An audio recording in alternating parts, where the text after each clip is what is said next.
इस वक्त खैर तो है? भैया गजब हो गया है भैया, करण को सब कुछ पता लग गया है। करण इस वक्त कहाँ है? घर पे है भैया। घर पे? चलो भाभी।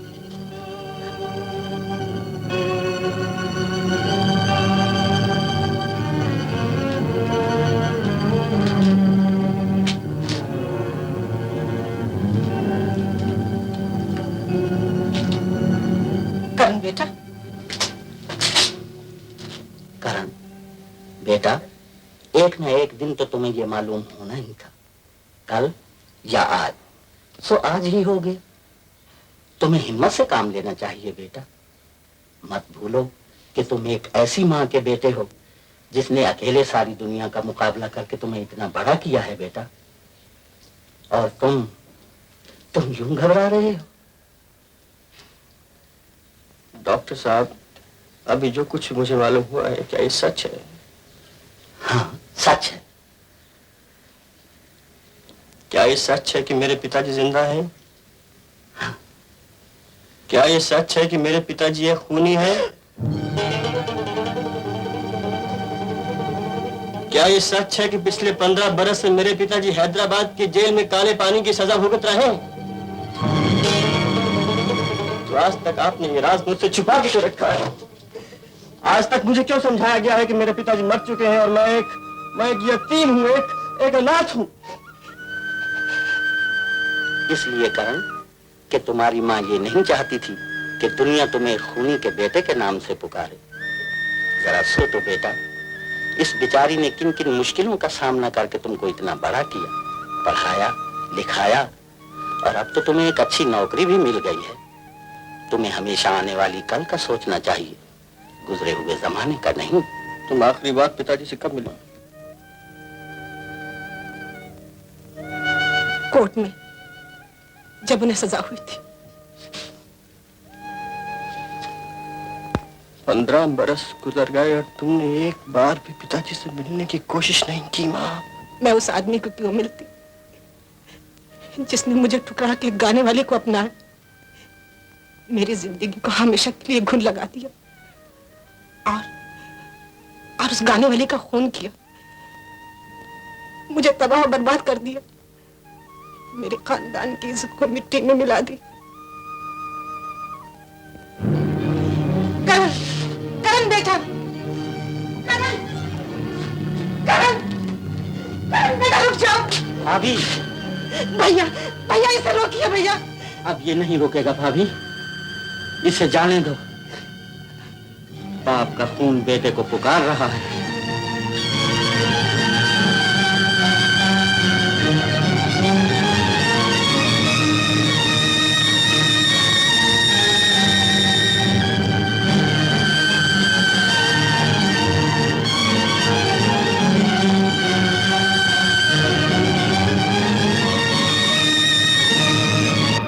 मैं आपसे फिर कहता हूं कि मेरे इख्तियार से बाहर की बात है।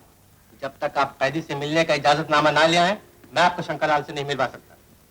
लेकिन आप तो जानते हैं कि इजाजतनामा लेने में मुझे बहुत दिन लग जाएंगे। मैं यहाँ परदेसी हूँ, मैं आज ही बंबई से आया हूँ। मैं आपकी मुश्किल समझता हूँ, लेकिन आपको मेरी पोजीशन समझने की भी कोशिश करनी चाहिए। बगैर इजाजतनामे के मैं आपकी कोई मदद नहीं कर सकता। तब भी नहीं अगर मैं आपको बता दूं कि शंकरलाल जी मेरे पिता हैं। ओह, ये मुझे मालूम नहीं था। जी, और मुझे भी चंद ही रोज पहले मालूम हुआ है। मैं अभी तक यही समझता था कि मेरे मरे नहीं बल्कि जिंदा हैं, तो मैं उनसे मिले बगैर नहीं रह सकता। प्लीज मुझे एक नजर ही उन्हें देख लेने दीजिए।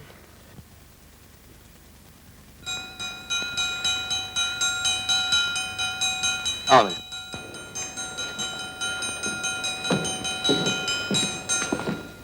अभी सब कैदी अपने अपने कमरे में जाने वाले हैं। 1 मिनट के लिए आप मिल सकते हैं। जी।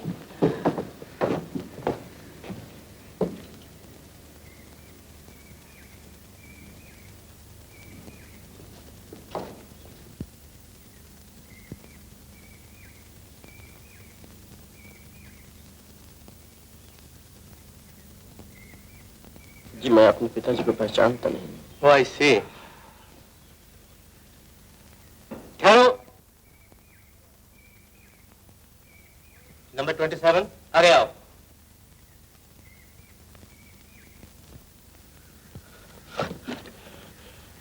पिताजी,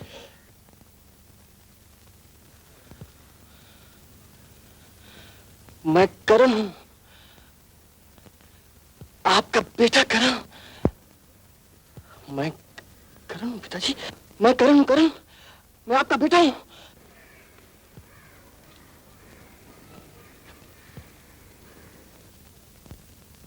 मिस्टर शंकर, तुम्हारा बेटा तुमसे मिलने को आया, तुम बात तक नहीं करता? आई? मेरा कोई बेटा नहीं, दुनिया में मेरा कोई नहीं।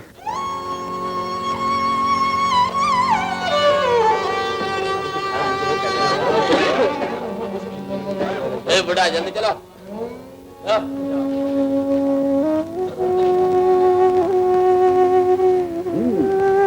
Well understood. Well, gentlemen, वो तुम्हारा बाप है? तुम रोता?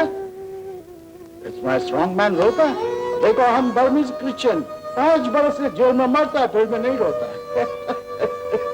Hey, don't worry, हम ब्लडी फिक्स करता, 2 दिन के अंदर तुम्हारे बाप से तुमको मिला देगा। You come.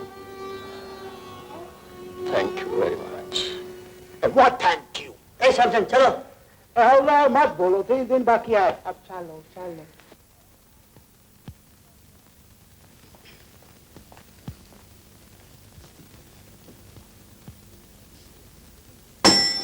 फरमाइए साहब। यहाँ रहने के लिए एक कमरे का बंदोबस्त हो सकता है? एक अजी साहब 10 कमरों का बंदोबस्त। कोई अलग कमरा नहीं मिल सकता है। हाँ, एक कमरे में एक पलंग मिल सकता है। कब तक ठहरेंगे आप? कह नहीं सकता कितने रोज लग जाए। कोई बात नहीं साहब, जब तक आपका जी चाहे आप रहिए, यहाँ कोई बात की तकलीफ नहीं होगी आपको। अच्छा, आप अपना यहाँ नाम और एड्रेस लिख दीजिए। बदरू जी। आपका सामान उठाकर कमरा नंबर 13 में रखाओ। मधोर साहब के कमरे में? अरे सामान तो कोई है नहीं साहब, आपने कोई सामान नहीं लाया है? सामान कुछ नहीं। कोई बात नहीं, चलिए ले जाओ। आइए। ठहरिए करण बाबू, बगैर पेश के लिए मैं अपने होटल में जगह नहीं देती। आप 20 रुपए डिपॉजिट करा लीजिए। जी। आइए, रसीद बाद में मिल जाएगी। ये देखिए, ये है आपका कमरा, काफी हवादार है। और ये है आपके साथी। अरे कहाँ गए मधोश मियां, दौलतचंद व फकीरचंद, कहाँ गए ये सब लोग? शायद किसी काम पे गए होंगे। क्या कहूँ? काम? अजी साहब, काम इनसे और ये काम से कोसों दूर रहते हैं। हमें दौलतचंद, चची गई। चची तो गई, मगर बदरू किसी और को ही लेकर आ गया है। कोई चची का सगे वाला है क्या? जी नहीं, आपका नया रूममेट है। आप भी तशरीफ लाइए, आप भी तशरीफ लाइए। जल्दी आइए, जल्दी आइए। ये है साहब आपके रूममेट और ये आपके नए रूममेट। मिलिए मिलिए। 18 वर्ष है, 18 वर्ष है। मुझे बड़ी खुशी हुई।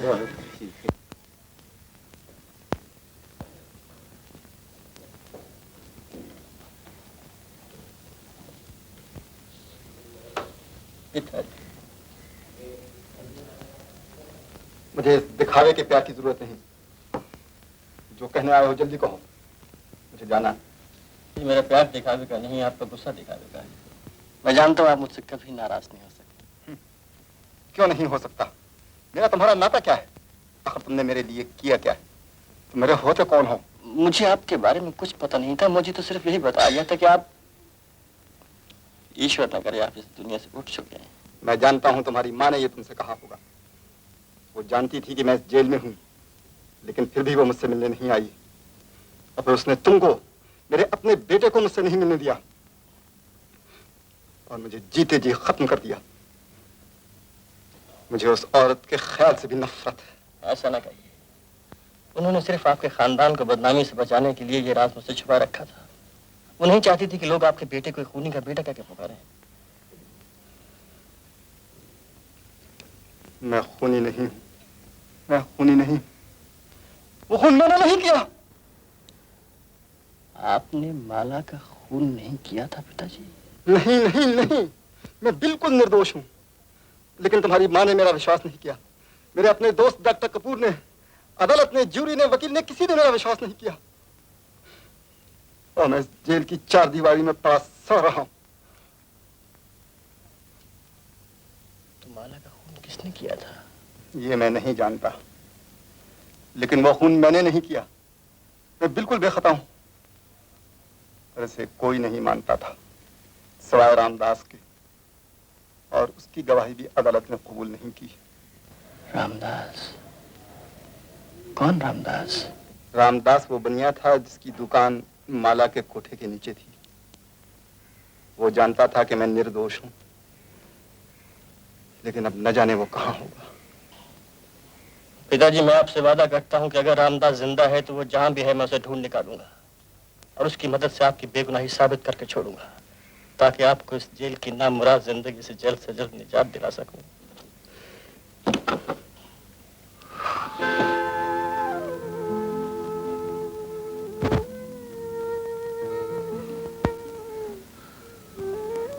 मैं भर के देख तो लूं, आज तक मैंने तुम्हें देखा ही नहीं।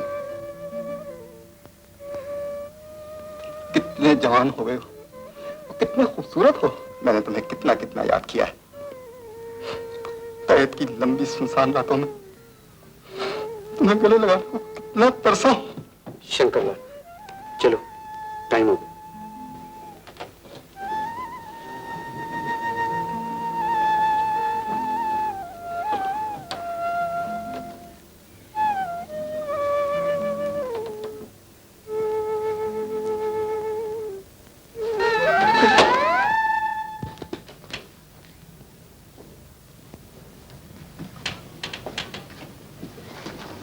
माफ कीजिएगा। कर दिया, फरमाइए। यहाँ एक रामदास साहब रहा करते थे आज से कोई 15 साल पहले। क्या वो जिंदा है? देखिए, चलती है नारी। माफ कीजिएगा, मुझे नहीं मालूम था कि रामदास है और जिंदा है। कहिए। जी, बात यह है कि 15 साल पहले यहाँ एक माला नाम की नाचने वाली का खून हुआ था। हुआ था तो? मुझे पता चला है कि आपने उस मुकदमे में गवाही दी थी। दी थी तो? मैं आपसे उस मुकदमे के बारे में कुछ पूछना चाहता हूँ। सलाम वालेकुम रामदास सेठ। अरे अनवर, क्या जी हजरत, बहुत दिनों बाद आए। जी हाँ, जरा ससुराल गया था। सब खैरियत है? जी, आपकी दुआ से। एक लिप्टन चाय का डब्बा दीजिए। अभी लो, अभी लो। आज तो मैं आपसे उस मुकदमे के बारे में। कमाल के आदमी आप साहब, जाने कहां से अचानक बुलबुले की तरह उभर आए और आती। चलो लादा रामदास, उठाओ खुरपा। एक 15 साल पुरानी कब्र खोदनी है। नमस्ते, ये दुकानदारी का वक्त है।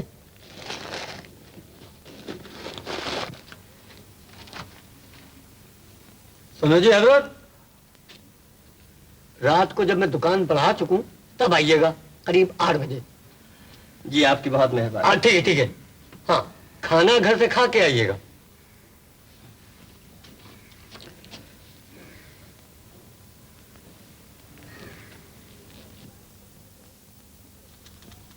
अच्छा जी, कल आप फोन करके पूछ लीजिएगा, मैं आपको इतना कर दूंगा। ओके। अच्छा जी, एक्सक्यूज मी, देखिए आपका इश्तेहार परसों छप जाएगा, इसलिए आप हमसे परसों मिलिए। अच्छा, आधा वर्ष। हाँ जी साहब, फरमाइए। मुझे आपके अखबार का पुराना फाइल देखना है, आज से 15 साल पहले का। 15 साल पहले का? तो आप मिस आशा से मिलिए, वो बैठी हुई है। जी शुक्रिया। वेलकम। ये आपने गलत समझा है कि पहला आदमी चांद पर उतर गया है। उस आर्टिकल में जो आपने हमारे पिछले एडिशन में पढ़ा है, हमने ये फर्ज करने की कोशिश की है कि ऐसा हो गया है। नहीं नहीं, अभी तक रूसियों ने स्पुतनिक में किसी आदमी को बिठाकर नहीं भेजा। हाँ? जी, आप भी अजीब है। ये अभी से कैसे बताया जा सकता है कि वो दिन कब आएगा? हाँ? माफ कीजिएगा। डेक्कन टाइम्स। जी जी नहीं, हिंदुस्तान में ऐसी कोई एजेंसी नहीं जो चांद पर आपको हनीमून मनाने भेज सके। इसके लिए आपको अपनी शादी कई साल पीछे डालनी पड़ेगी, समझ गए आप? आशा जी, वो जो एडिटोरियल मैंने तुम्हें दिया था वो छप नहीं गया? वो तो मैंने फेंक दिया। ऐसे करो, उसको रुकवा दो और उसकी जगह इसको दो।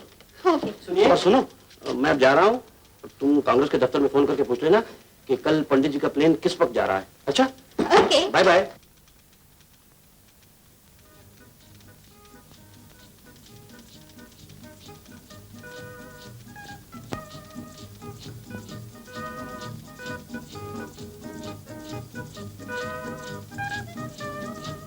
मैं आपके लिए क्या कर सकती हूँ? मैं आपसे पूछ रही हूँ, मैं क्या कर सकती हूँ आपके लिए? मुझे खूबसूरत फाइल चाहिए। जी मेरा मतलब मुझे आपके अखबार का एक पुराना फाइल चाहिए। बैठिए। जी कोई बात नहीं। कितने पुराना? जी आज से 15 साल पहले का। जी असलम, साहब को पुराने फाइल देखने जरा डेस्क तक ले जाओ। जी बहुत शुक्रिया। चलिए सर।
वो साहब जो पुरानी फाइलें देख रहे हैं, उन्हें एक प्याली चाय दो। अच्छा जी।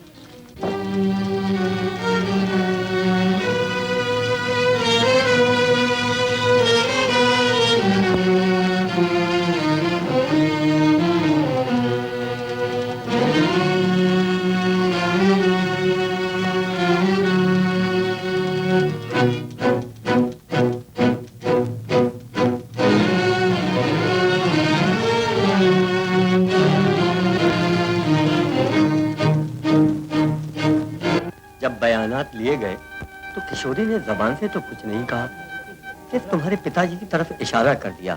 मतलब के खून यही है। जब मैं यहाँ पहुँचा हूँ तो देखा कि आदमी लाश के पास खड़ा हुआ है, फिर जाने क्या सोच के झुका और छुरा उठा लिया, पर मैंने नहीं देखा। जी इसकी नजर कुछ कमजोर है, चश्मे के बगैर कुछ दिखाई नहीं देता। क्यों किशोरी?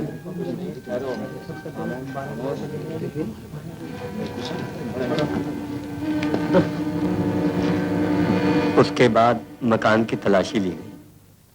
इस तलाशी में वो खत मिले जिनसे तुम्हारे पिता और माला के दरमियान ताल्लुकात साबित होते थे।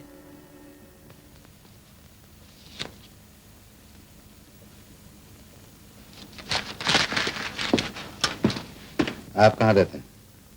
दीवान बिल्डिंग, हजरतगंज, हैदराबाद।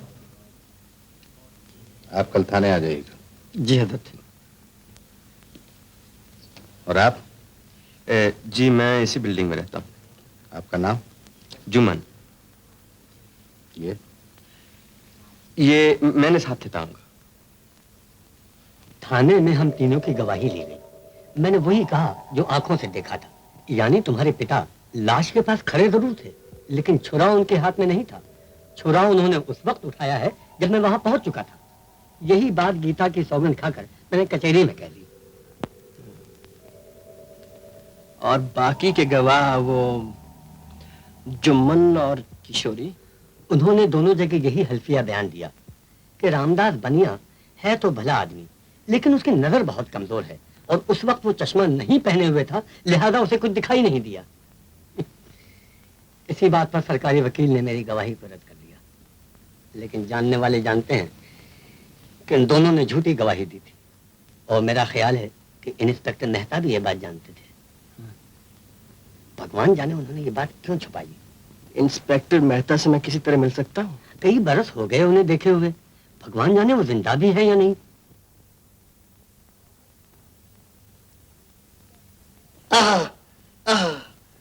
क्या शेर बना है, सुनिए। इरशाद इरशाद। हम बेखुदी में तुम को पुकारे चले गए, सागर में जिंदगी को उतारे चले गए। वाह वाह वाह मदहोश मियाँ, क्या जिंदगी को सागर में उतारा है। तुम तो वाकई शायरों के शायर हो। जियो आदाब आदाब। माँ मैं बिल्कुल ठीक हूँ, मेरी फिक्र मत करना। मुझे हैदराबाद में कुछ और दिखना चाहिए। तुम्हारा बेटा। दुश्मन गए कि दोस्त भाई साहब शायरी छोड़िए, चलिए खाने के लिए खाना तैयार है। अम्मा बदरू मियाँ, चांद देखे बिना रोजा कैसे खोल ले। अभी 5 मिनट की देर है, चांद निकलने ही वाला है। हाँ साहब हाँ, तो चांद आप रूम में देखेंगे, बाहर तशरीफ लाइए और चांद देखिए। जल्दी आइए। चलो फिर चांद के पास ही चलते हैं।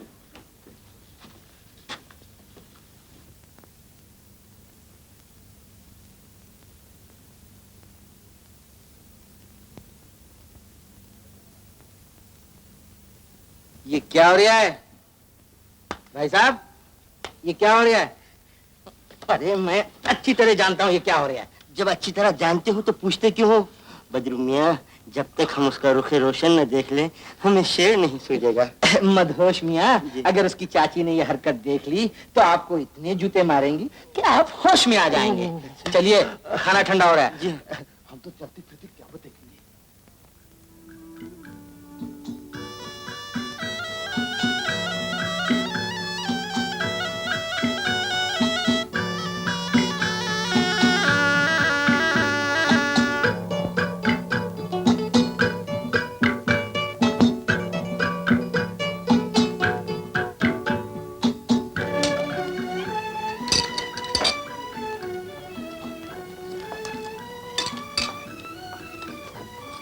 करण बाबू, ये सब ठीक है ना? जी। कोई तकलीफ तो नहीं है? जी कोई तकलीफ नहीं, शुक्रिया। और तुम लोगों को तो कोई तकलीफ नहीं है? जी नहीं। तो फिर खाते क्यों नहीं? वो आशा दीदी को आने दीजिए, साथ ही खा लेंगे। हाँ।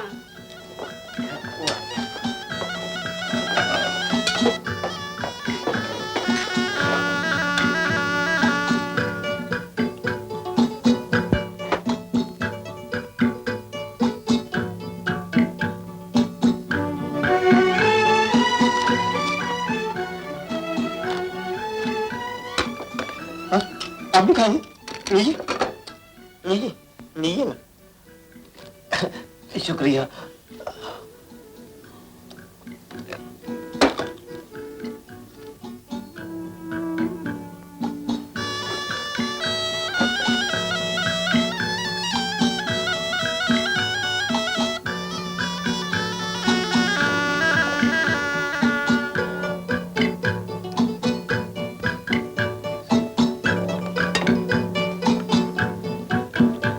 आज सुबह डेकन टाइम्स के ऑफिस में आप आए थे ना? जी। आप ही थे ना? माफ कीजिए, मैं आने से पहले आपका शुक्रिया अदा नहीं कर सका। कोई बात नहीं। अम्मा दौलत चंद, ये कंकर कहाँ से आया खाने में? मेरे खाने में भी आ रहा है। ये कहाँ से कंकर चले आ रहे हैं? नहीं चाची, कुछ नहीं, आपस की बात थी। खाना बहुत मजेदार है। अच्छा, खाओ खाओ खाओ। मुझे नहीं मालूम था आप हमारे गेस्ट हाउस में ठहरे हैं। आपका गेस्ट हाउस? जी हाँ, आप ही इस गेस्ट हाउस के मालिक हैं, लेकिन चलाती चची है। बीबी जी, इनका नाम करण है। करण बंबई से आए हैं। ये भी जर्नलिस्ट हैं। आप भी जर्नलिस्ट हैं? जी। फिर आपने सुबह बताया क्यों नहीं? मौका ही नहीं मिला। किस सिलसिले में आए हुए हैं आप यहाँ?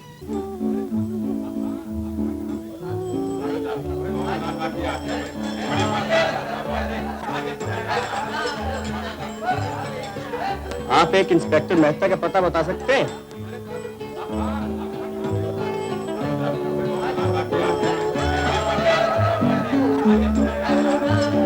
आपको मालूम है इंस्पेक्टर मेहता कहाँ रहते हैं?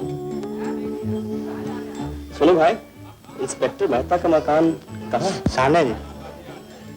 ये है? हाँ।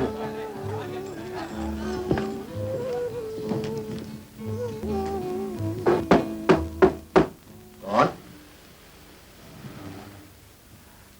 जी मुझे इंस्पेक्टर मेहता से मिलना है। आइए, अंदर आइए। आप ही इंस्पेक्टर मेहता है? इसी वक्त था। आप बैठिए।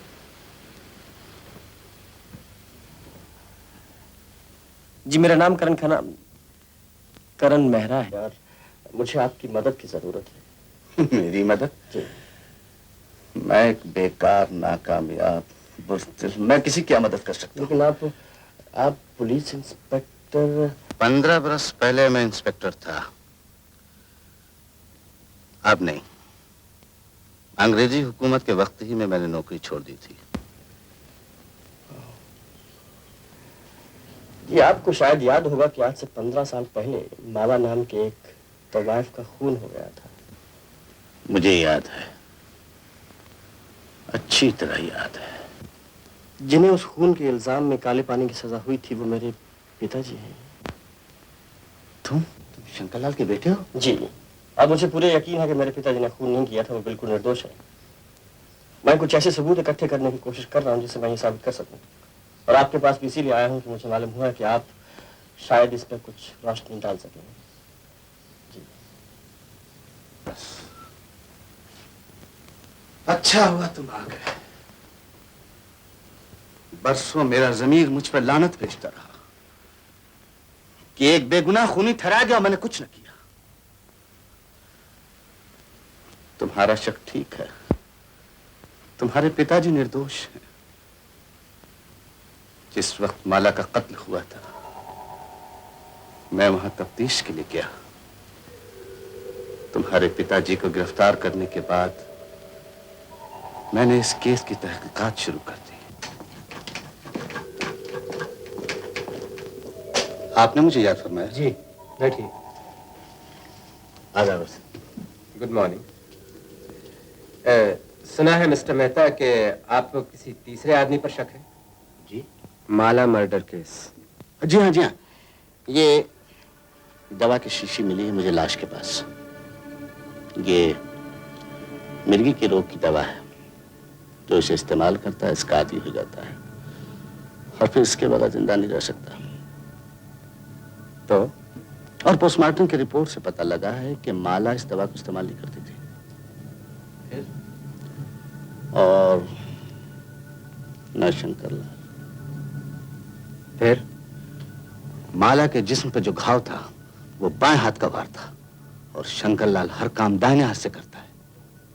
अब सवाल ये पैदा होता है कि ये बाएं हाथ वाला आदमी की दवा की शीशी, ये सब माजरा क्या है? इस सिलसिले में एक बात और भी है मिस्टर मेहता जिस पर शायद तुम्हारी नजर नहीं पड़ी। फरमाइए। और वो ये कि तुम्हारा दिमाग खराब हो गया। तुम जैसे नातजुर्बेकार इंस्पेक्टरों में यही तो कमजोरी होती है कि तुम लोग सीधे और साफ निशान छोड़कर बेकार की उलझनों में अपने आप को फंसा बैठते हो। अब इस केस को लो। ये बात बिल्कुल जाहिर है कि असली कातिल शंकरलाल ही है। लोगों ने उसे खून करते हुए देखा है। जिस खंजर से उसने कत्ल किया उस पर उसकी उंगलियों के निशान है। इतना ही नहीं बल्कि दो गवाह मौजूद है। मगर न जाने आपको क्या हो गया है कि ये शीशी और वो बायां हाथ और क्या क्या लिए फिरते हैं आप। प्रोसिक्यूटर साहब ठीक कहते हैं, लेकिन जाइए हमारा वक्त न खराब कीजिए। आदाब। मुझे इजाजत है? यस। इस पर मैं चुप हो गया, लेकिन मेरे दिल से शक न गया। मुकदमा शुरू हो गया। हर एक सबूत तुम्हारे बाप के खिलाफ निकला और उन्हें काले पानी की सजा हो गई।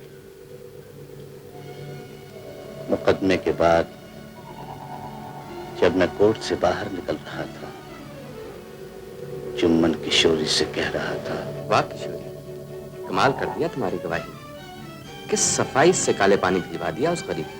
उसे काले पानी भेजने में तुम्हारा भी तो हाथ है। लाओ वो खत मुझे दे दो। कौन से खत? वही जिनमें असली राज है। मैं ऐसी कच्ची गोलियां नहीं खेली जो मन में। खत तुम्हें वापस कर दूं तो मैं किसका खत देखूं?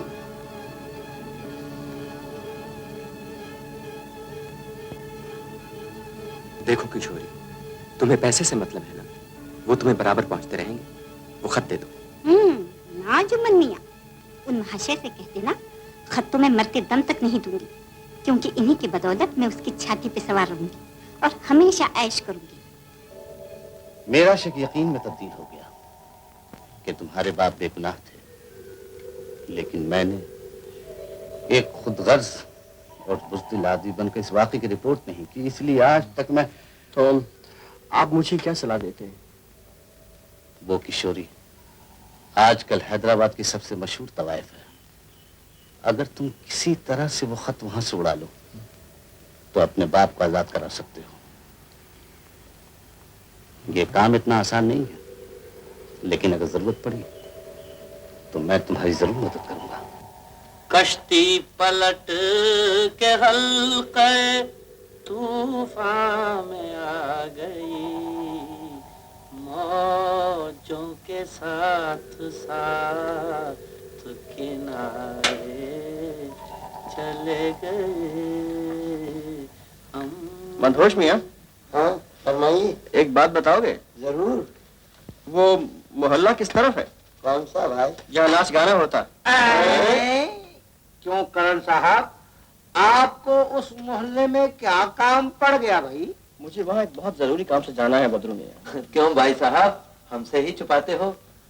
हम कौन सा आपकी रंगीन मिजाजी का भांडा फोड़ देंगे। खामोश दौलत मियां, आप नहीं जानते, अरे जवानी में हर एक को कोई ना कोई शौक हो ही जाता है। और बदरू मियां, भाई साहब को गाना सुनने का शौक पैदा हो गया। इसे मजाक मत समझो भाई। अच्छा, तो इसका बंदोबस्त बदरू किए देता है? हाँ हाँ करण साहब, मुझे बताइए ऐसी कौन सी कत्ताला है जिससे आपका काम आन अटका है? अरे बाजारे हुस्न की कौन सी ऐसी तवायफ है जिसके कोठे पे इस खाकसार के कदम नहीं पहुंचे? आप उस जालिम का नाम तो बताइए। वो यहाँ की बड़ी तवाइफों में से। गजाला? नहीं। मुस्त्री? अख्तरी? किशोरी। हाय हाय, किस जालिम का नाम ले दिया तुमने, अंग्रेजियां होने लगी। तुम रहने दो मदोश मियां, वो अपने चाहने वालों की पहले शक्ल देखा करती है, और खुदा ने जो शक्ल तुम्हें बख्शी है, सुभान अल्लाह सुभान अल्लाह। अरे मियां, अच्छे दिनों में तो वहाँ हमारी भी रसाई नहीं होती थी। क्यों जी, उसके कोठे पर पहरा रहता है क्या? जी, वो अपनी पहरेदारी आप ही करती हैं। किशोरी की यहाँ जाना कोई दिल लगी नहीं। मत जाते ही आपके सामने पान पेश किया जाता है। अगर थाली के अंदर 100 रुपए का पत्ता नहीं डाले तो आपको 100 जूते लगाकर बाहर निकाला जाता है। बदरू मियां, मेरा वहाँ जाना बहुत जरूरी है, लेकिन पैसे तो अपने पास सिर्फ तांगे के किराए जितने ही हैं। तब तो मुश्किल है साहब, बहुत मुश्किल है। लेकिन हाँ, एक बात है, तवायफों के बारे में मैं ये भी जानता हूँ कि रुपए पैसों के अलावा वो और भी 3 चीजों पे मरती है। अच्छी शक्ल, अच्छा गला और अच्छी शायरी। इनमें से 2 खूबियां तो आपके पास मौजूद है। और माशाल्लाह आप गाते भी बहुत अच्छा है। 2-1 दफा बाथरूम में यानी गुसल खाने में आपको गाते हुए सुना है करण साहब। भाई अगर 2 खूबियां इनमें मौजूद है तो तीसरी खूबी इनके नजर मैं किए देता हूँ। मेरी चने गजलें याद करके बाकायदा शायर बन सकते हो। भाई शायर बनना तो ठीक है, लेकिन शायराना लिबास भी तो होना चाहिए। मेरे पास तो कुछ भी नहीं है। कुर्ता और पाजामा तो मैं दे सकता हूँ, अलबत्ता टोपी और अचकन का होना बहुत जरूरी है। आप लोग फिक्र न कीजिए, इसका बंदोबस्त तो मैं कर दूंगा।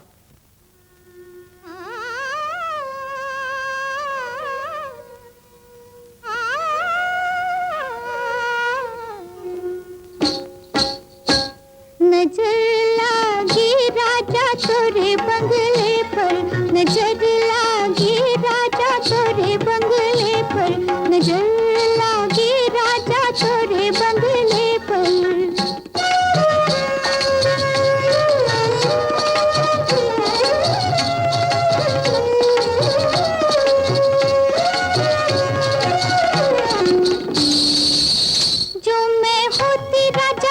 बन के कोयलिया जो मैं होती राजा, बन के कोयलिया कुहुक रहती राजा तोरे बंगले पर, कुहुक रहती राजा तोरे बंगले पर, नजर लागी राजा तोरे बंगले पर। लाहौर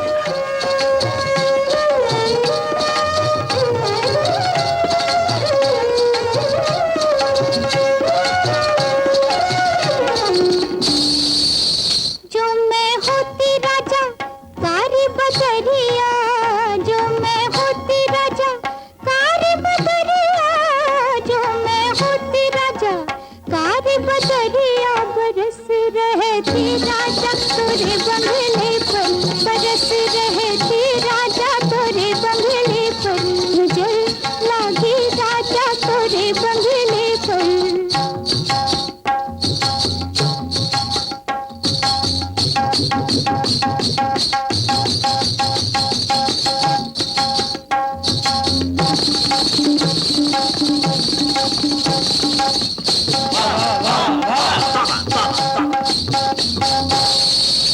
जो मैं होती राजा बेला चमेलिया, जो मैं होती राजा बेला चमेलिया, जो मैं होती राजा बेला चमेलिया, लिपट रहती राजा तोरे बंगले पर, लिपट रहती राजा तोरे बंगले पर, नजर लागी राजा तोरे बंगले पर।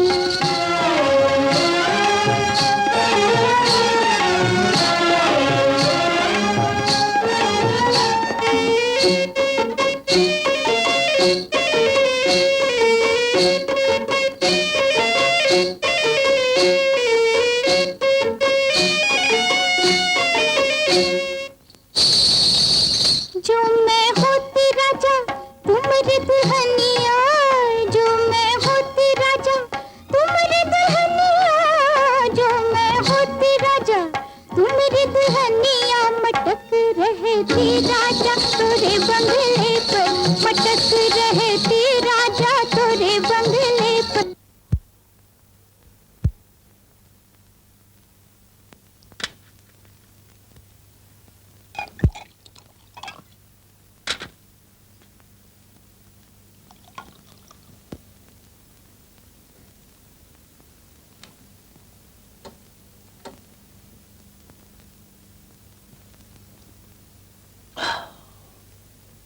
और पिएंगे? जी हाँ, क्योंकि अभी तक आपसे सुने हुए गीत तलखी बाकी है। क्या इतना गया गुजरा था वो गीत? मैं आपके हुस्न की तारीफ कर सकता हूँ, मगर एक शायर होते हुए एक फीके गीत की तारीफ नहीं कर सकता। अच्छा, तो गोया आप भी शेर कहते हैं? मगर इतने निकम्मे नहीं जैसे कि आपके गीत के बोल। जो मैं होती राजा बेला चंबेलिया, लिपट रहती राजा तोरे बंगले पर, लाहौल बिला लिपट रहती हूँ। शुक्र है आपको गीत ही बेमजा लगा। मैं तो डर रही थी कहीं मेरा गाना भी आपके कानों पर बार न गुजरा। आप तो मैं अपनी तारीफ सुनने की कितनी बेताबी रहती है। मैं तो बिन कहे आपके खाने की तारीफ करने वाला था, मगर ये जरूर कहूंगा कि अगर इस सुरीली आवाज से गाना भी हसीन गाया होता तो कयामत ना आ गई होती। बातें करनी कोई आपसे सीखी। हम तो यूं ही बदनाम हैं कि हम लोग बातों की कमाई खाते हैं। हम बातों से नहीं, अपने शेरों से, अपनी आवाज से दूसरों का दिल जीतते हैं। हमारा दिल जीते तो जाने। तो लीजिए, लेकिन जरा दिल थाम के बैठिएगा। हमने ऐसे हाथ से दिलवा लिए हैं। और हमने भी दिल दी कभी नहीं। हाँ, इस लगन में बहुत सोने मुंह की जरूर खाई है।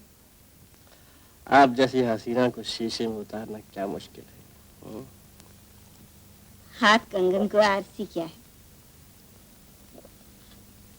अच्छा, अगर आप खुद ही अपना तमाशा देखने पर मछली हैं तो लीजिए,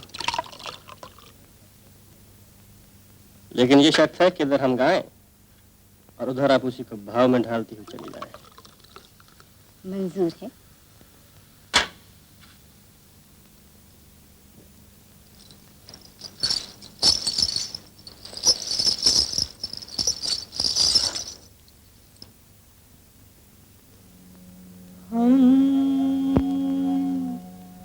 चल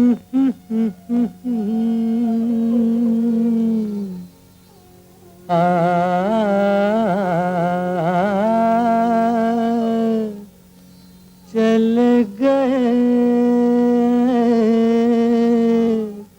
हम बेखुदी में तुमको पुकारे, चल गए हम।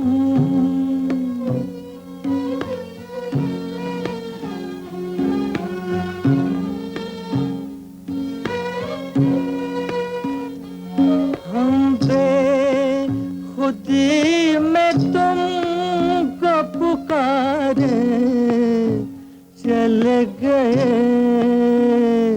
सागर में जिंदगी को उतारे, चले गए हम।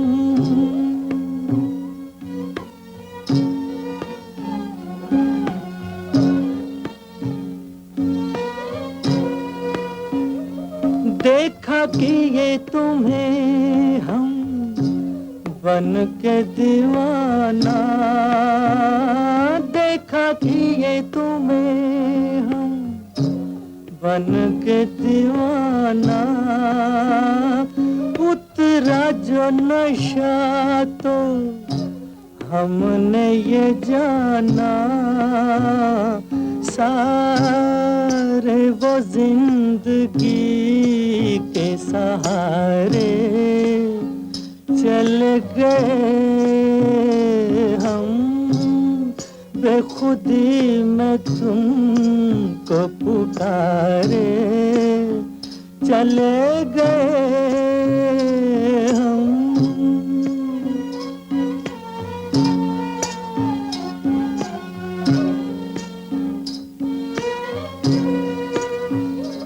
तुम तो ना कहो हम खुद ही से खेले, तुम तो ना कहो हम खुद ही से खेले, डूबे नहीं हम यूं नशे में अकेले, शीशे में आपको भी उतारे, चल गए हम, बेखुदी में तुमको पुकारे, चल गए सागर में जिंदगी को उतारे, चले गए हम।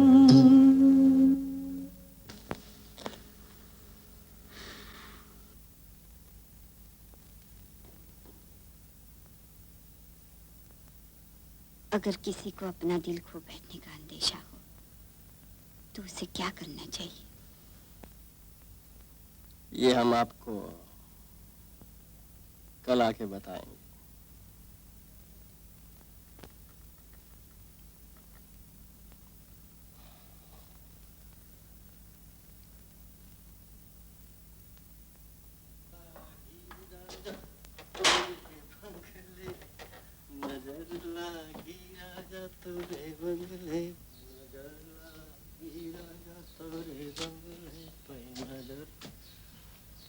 जो मैं होती राजा बेला चंबेलिया, जो मैं होती राजा बेला चंबेलिया, लिपट रहे राजा, जो मैं होती राजा, जो मैं होती राजा,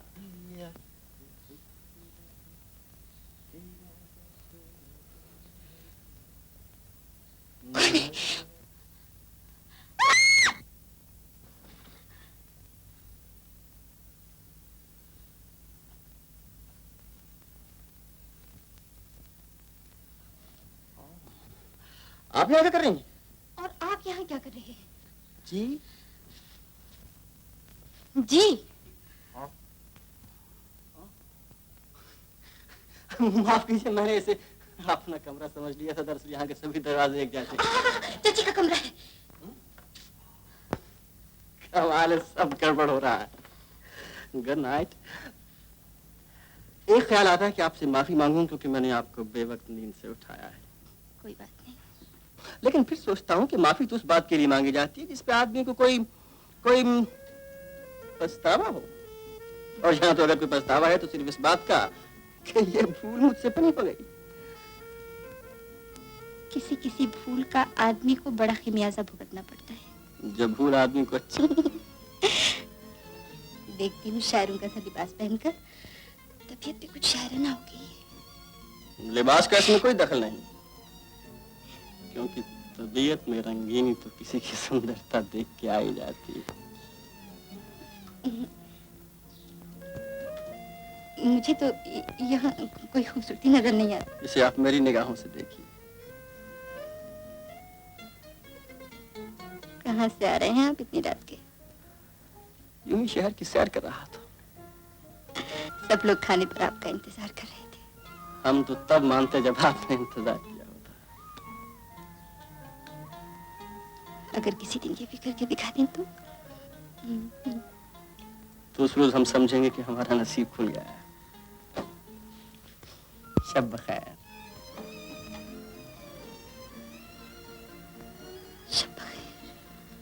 और काली टोपी दोनों गायब। यही तो मैं कह रहा हूँ, गायब गायब गायब। मगर मैं ये कैसे मानूं? आज तक मेरे होटल की कोई चीज इधर से उधर नहीं हुई। तो फिर मेरी काली टोपी और काली अचकन कहाँ गई? खूंटी निकल गई या दीवार खा गई? क्या नहीं? बदरू जी आपकी काली अचकन और टोपी गायब है। हाँ गायब है। मेरा मतलब हाँ गायब है। आपके साथ ऊपर जाओ, सारे कमरों में तलाशी लो, और जिसके कमरे से इनकी चीजें निकले तो मैं इसकी हड्डी फसली तोड़ दूंगा। मेरा मतलब है उसकी हड्डी फसली तोड़ दूंगा। जाओ जी। ये टोपी आपकी है? ये टोपी आपकी है मैं पूछ रही हूँ। और ये आजकल, अरे आप भी अजीब आदमी है। उस आदमी ने चिल्ला चिल्ला कर सारे होटल को सर पर उठा लिया है और अब चाची के साथ एक एक कमरे की तलाशी ले रहा है।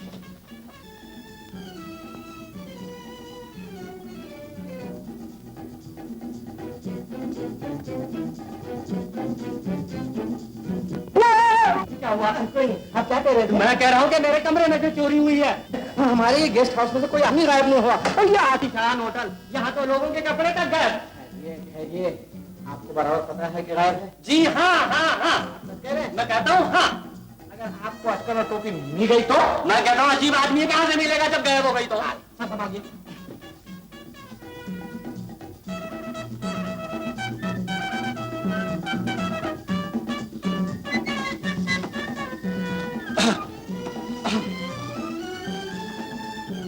ये देखो, ये यहाँ कैसे आ गया? हैं? ये कैसे यहाँ आया? ये क्या है? आजकल में टोपी है, ये क्या है? तो सही। हाँ, फिर आप चश्मा लगाया करो, खामखा सबको बदनाम करते फिरते हो। मुझे करण की बड़ी फिक्र लगी हुई है। मगर उसका खत तो आया था ना भाभी? बस एक खत ही आया था, उसके बाद उसका कुछ पता नहीं। और उसके पास पैसे भी तो नहीं थे। न जाने वो शहर में कैसे रह रहा होगा। तुम फिक्र न करो भाभी, अगर जरूरत पड़ी तो हम हैदराबाद जाएंगे। दिल लगा के कतर गई सारी, दिल लगा के पूछे न कोई फिरूंगे सहारे, पूछे।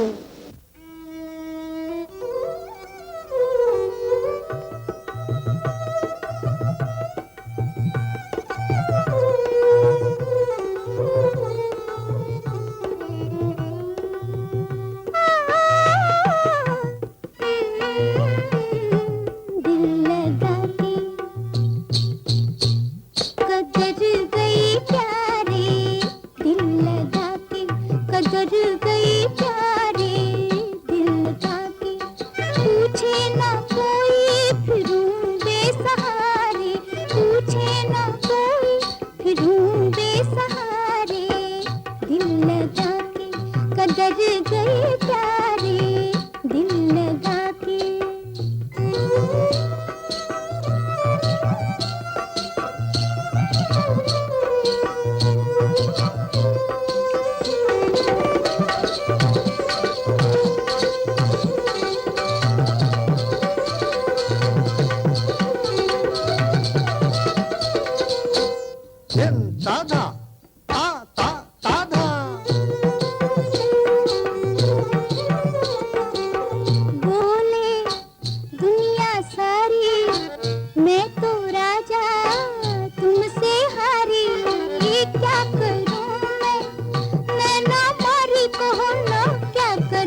मुझे याद नहीं जिंदगी में इतनी खुश पहले कब हुई थी, लेकिन हर खुशी से हद से बढ़ जाती है तो वो इंसान को उदास कर दिया करती है, क्योंकि फिर उसके छिन जाने का डर होने लगता है।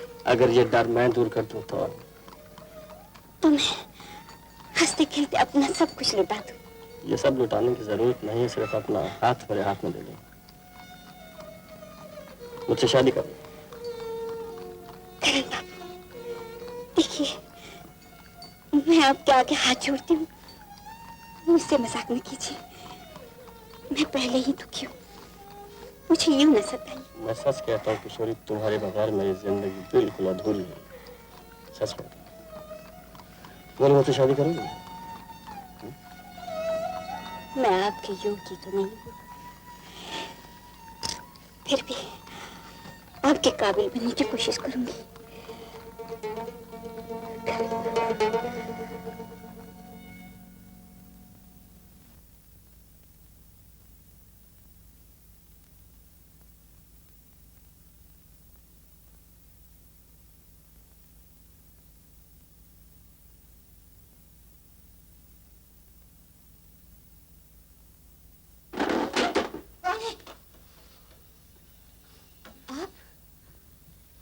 बत्ती क्यों नहीं जला ली? आप इतनी मीठी नींद सो रही थी कि सोचा बत्ती जलाई तो आपकी आंख खुल जाएगी। अभी अभी आंख लगी होगी, जरा देर पहले तक तो मैं जाग गई थी। इतनी रात गए तक जागना अच्छा नहीं। और इतनी रात गए तक बाहर घूमते फिरना भी अच्छा नहीं। जिसकी दुनिया में किसी को जरूरत ना हो, वो भटकता ना रहे तो अब क्या करे। यूं बाही तबाही फिरने वाले को लोग सौदाई कहते हैं। या किसी का सदाई। अच्छा तो सौदाई साहब भटकते ही रहते हैं या कुछ खाने पीने की भी सुध है? आपके याद दिलाने का शुक्रिया। खाना तो वाकई मैंने अभी तक नहीं खाया। खाना मैंने भी नहीं खाया है।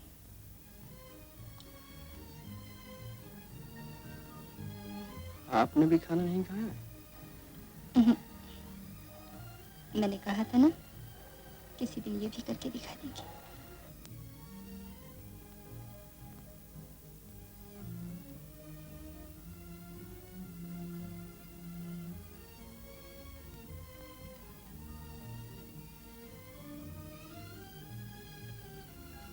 शब खैर। शब खैर।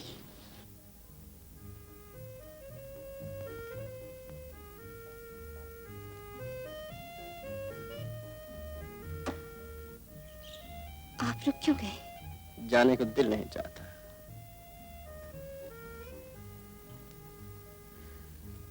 क्या कहता है आपका दिल?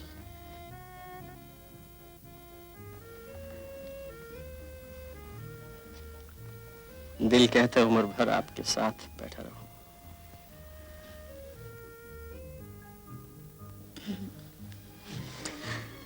तुम इतनी खूबसूरत क्यों आजा?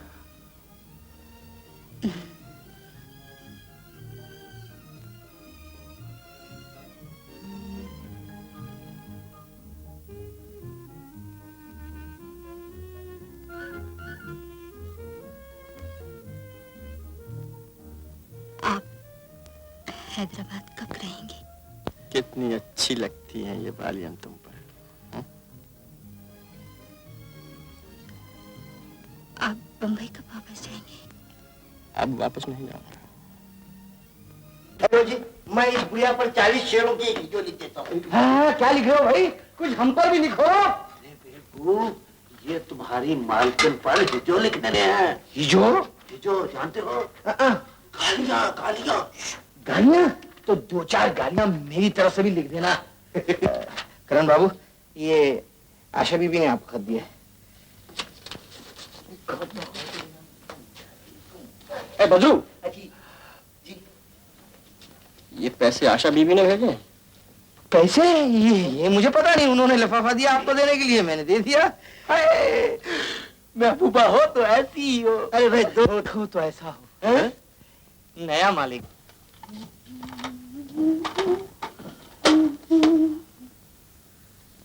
बदरू के हाथ में रुपए भेजकर तुमने मुझे बड़ी उलझन में डाल दिया आशा। कौन से रुपए? बात को मजाक में टालने की कोशिश मत करो, मैं तुम्हारे ये रुपए नहीं ले सकता। आपसे ये किसने कहा कि ये रुपए मैंने आपको दिए हैं? ये रुपए तो आपके हाथ से चाची को देने के लिए भिजवाए थे। कुछ भी हो मगर मुझे ये रुपए नहीं लेने। ये गलत बात। फिर वही बात, ये कौन कह रहा है कि रुपए आप ले लीजिए, चाची को दे दीजिए, बात खत्म हो जाएगी। ये सब ठीक है मगर क्या पानी में? आपको मेरी कसम जो भी इस बारे में कुछ भी बात करे, अगर इस बात का इतना ही ख्याल है तो जब कभी मैं बम्बई आऊं तो ये पैसे मुझे अपने शहर की सैर कराने में खर्च कर दीजिएगा। बच्चों की सी बातें मत करो आशा, मैं यहाँ मुफ्त में नहीं रह सकता। हम अपने मेहमान से रहने का किराया नहीं लेते। लेकिन मैं इस होटल में मेहमान बन के तो नहीं रहता। चाची की नजर में ना सही, हमारी नजर में तो आप मेहमान हैं, बल्कि बड़े सरफिरे मेहमान। क्योंकि मेहमान तो सिर्फ घर में रहते हैं, मगर आप तो न जाने कहाँ कहाँ बसे चले आ रहे हैं। कौन कहाँ बसने आ रहा है? चाची हम उस अचकन और टोपी वाले आदमी की बात कर रहे थे। उस दिन वहाँ सामने किस तरह मुंह उठाए चला आ रहा था और कह रहा था कि वो मेरी अचकन और टोपी चोरी हो गई। अरे उस जैसे लफंगे मैंने कितने ही सीधे कर दिए हैं, देखा नहीं तुमने कैसे मैंने उसे खड़े खड़े बाहर निकाल दिया? क्यों जी? और तुम यहाँ क्या लेने आए हो? चाची तुम चुप रहो आशा, इसी और इसके निकम्मे साथियों को कोई चीज नहीं देना। जब तक ये किराया ना दे दे इसकी कोई शिकायत पे ध्यान नहीं देना। किराया देने तो आए हैं चाची, ये लो रुपए। हाय हाय, अरे तो अभी तक मुंह में गुनिया दिए क्यों खड़े थे? अरे पहले क्यों नहीं बताया कि रुपए लेके आए हो? कहो क्या शिकायत है, क्या चाहिए? तुम रुपए संभालो चाची, क्योंकि जो मुझे चाहिए वो तुम दे नहीं सकोगी।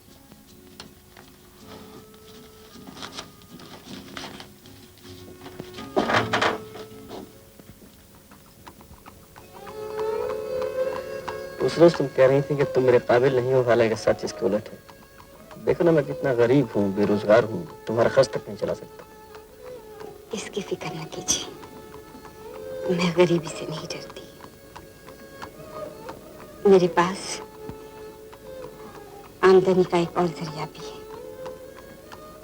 जिसकी बदौलत हमें रुपए पैसे की कभी तकलीफ नहीं होगी। लेकिन मैं तुम्हारी कमाई पे कैसे रह सकता हूँ? मेरी कमाई का कौन जिक्र कर रहा है? मेरे पास एक चीज है जिसकी वजह से हम दोनों का गुजर हो सकता है। क्या चीज है वो? है एक चीज, लेकिन अभी नहीं बताऊंगी। अभी मैं तुम्हारी बातें सुनना चाहती हूँ, तुम्हें जी भरकर देखना चाहती हूँ, तुम समझ आना चाहती हूँ।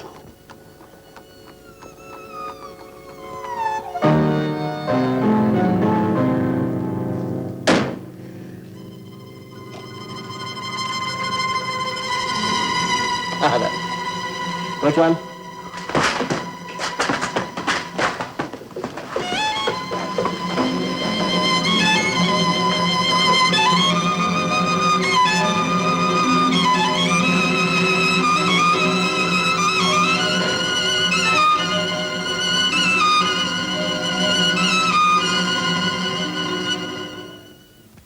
ये सब ठीक है, लेकिन किशोरी मुझसे प्यार करने लगी है, मैं उसके साथ ये पैंतरा कैसे खेल सकता हूँ?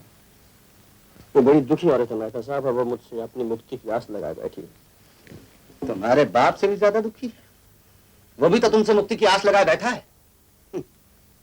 आज किशोरी का जादू तुम पर इतना चल गया है कि तुम ये भी भूल गए हो कि आज उसकी बदौलत तुम्हारा बाप जेल में सड़ रहा है। तो फिर आप मुझे यकीन दिलाइए कि इस खत की बिना पर मुकदमा नए सिरे से खुलवाया जा सकता है। ठीक है, कल सुबह तुम यहाँ आ जाओ और मैं तुम्हें लेकर सरकारी वकील के पास चलूंगा। जी।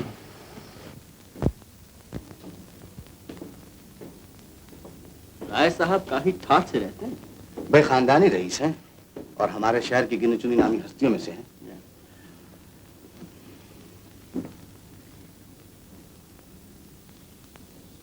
इंस्पेक्टर,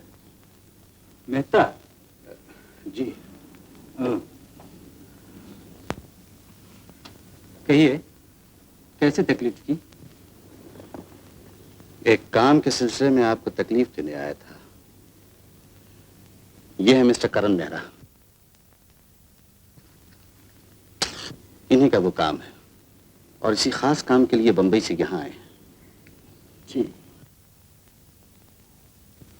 आपको याद होगा, आज से 15 साल पहले हैदराबाद की सबसे मशहूर तवायफ माला का खून हो गया था और उसी कत्ल के इल्जाम में शंकर लाल नामी एक आदमी को उम्र कैद की सजा हो गई थी। ओह, उस केस का तो जिक्र नहीं कर रहे आप, जिसकी आपने तहकीकात की थी? जी, और जिस शंकर लाल को काले पानी की सजा हुई थी, मिस्टर मेहरा उन्हीं की बेटी है। आप मेरे पास कैसे आए? अब तो मैं सरकारी वकील नहीं रहा, लेकिन हाँ, एक मामूली वकील की हैसियत से मैं आपकी मदद करने की कोशिश करूंगा। जी, मुझे पक्का यकीन है कि मेरे पिताजी बिल्कुल निर्दोष थे और जिस खून की सजा उन्हें भुगतनी पड़ रही है वो उन्होंने नहीं बल्कि किसी और ने किया था। मिस्टर मेहरा, अपने पिता के लिए आपके दिल में जो प्यार है उसे मैं समझता हूँ और उसकी कदर भी करता हूँ, लेकिन आप ये भूल रहे हैं कि कानून के फैसले जज्बात पर नहीं, सबूत की बिना पर किए जाते हैं। जी, वो सबूत मौजूद है। कहाँ है वो सबूत? किस शक्ल में? जी, वो एक तहरीरी सबूत है, खत की शक्ल में, जिससे मेरे पिताजी की बेगुनाही साफ साबित होती है और असली खूनी का पता चलता है। मिस्टर मेहरा, मैं वो खत अपनी आंखों से देखना चाहूंगा। जी, वो एक किशोरी नाम की तवायफ के कब्जे में है जिसे मैं हासिल करने की कोशिश कर रहा हूँ। जी, दरअसल बात यह है कि ये जानना चाहते हैं कि उस खत की बिना पर आप इस केस को नए सिरे से खुलवा सकते हैं। वो खत जब तक मैं खुद अपनी आंखों से न देख लूं, मैं कोई वादा नहीं कर सकता। अलबत्ता इसमें कोई सच्चाई हुई तो मैं पूरा इंसाफ करवाने की कोशिश करूंगा। जी, शुक्रिया। ये तो मेरा फर्ज है। अच्छा, अब मुझे इजाजत दें।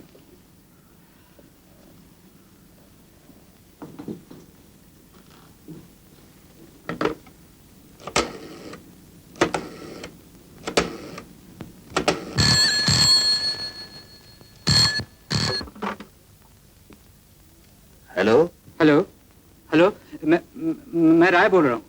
खैर तो है? आपकी आवाज बहुत घबराई हुई मालूम होती है। बात ही कुछ ऐसी है दीवान साहब। देखिए, आप सब काम छोड़कर फौरन यहाँ चले आइए।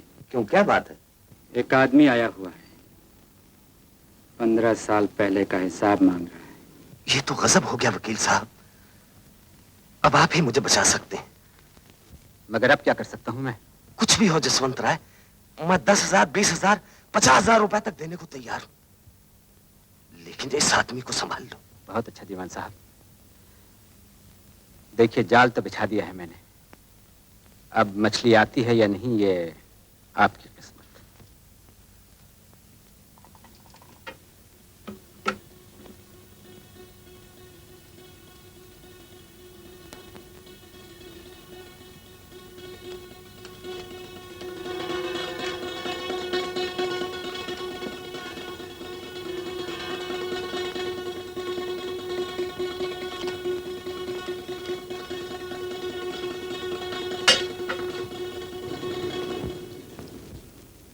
मगर वो तो कहता था कि किशोरी के पास कुछ खत ऐसे हैं जिससे उसके बाप की बेगुनाही साबित हो सकती है। ऐसे खत हैं?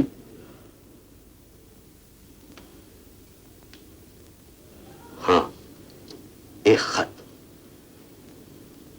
किशोरी जिसकी बदौलत मुझे लगातार ब्लैकमेल कर रही है। कुछ समझ में नहीं आता कि आखिर उस लड़के को उस खत का पता कैसे चला। किशोरी ने ही पक दिया होगा। औरत जात का क्या भरोसा दीवान साहब। तो फिर आप ही बताइए कि क्या किया जाए। कहें तो कांटे ही को रास्ते से साफ कर दिया जाए। नहीं नहीं दीवान साहब, ऐसी गलती भूल कर भी न कीजिएगा। अब वो रियासती जमाने नहीं रहे, उल्टे कहीं लेने के देने न पड़ जाए। ये भी हो सकता है कि किशोरी को पता तक ना हो और वो लड़का उस खत को पार करने की सोच रहा हो। बहरहाल मैं आज ही अपने एक आदमी को किशोरी के पास भेजकर असल बात की टोल ये लेता हूं। ये ठीक रहेगा। अपनी तरफ से तो करण बाबू पे तुमने पूरे डोरे डाल लिए। क्यों जान गई कि मैंने तुम्हारा ये राज कैसे पा लिया? वो राज ही क्या जो अफशा हो जाए। जुम्मन मियाँ, तुम कौन से करण बाबू की बात कर रहे हो? वही जिनके इशारों पे तुम आजकल नाच रही हो। नाचना गाना तो हमारा पेशा है जुम्मन मियाँ। सीधी बात करो, क्या कहना चाहते हो? मैं तुझे ये बताने आया हूं कि वो तेरा करण बाबू तुझसे इश्क करने नहीं बल्कि तुझे जेल भिजवाने आया है। उस खत को हासिल करना चाहता है जिसकी बदौलत आज तू बरसों से दीवान साहब की दौलत की साझेदार बनी हुई है। उस खत को जिस पर तू जिंदा है। एक दफा वो खत उसके हाथ में आ गया तो झूठी गवाही देने के इल्जाम में तू सारी उम्र यहां नहीं जेल की कोठरी में नाचेगी। तक दिनादिन तक दिनादिन तक दिनादिन।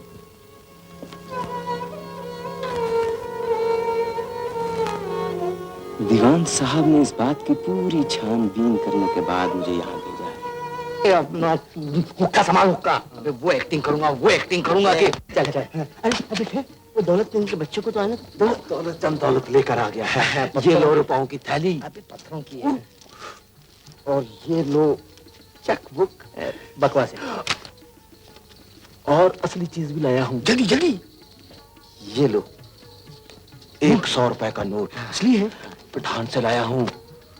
वो नुक्कर वाले पठान से वापस देना पड़ेगा। हाँ, मैं भी जानता हूँ उसको। आ जाओ आ जाओ। अच्छा,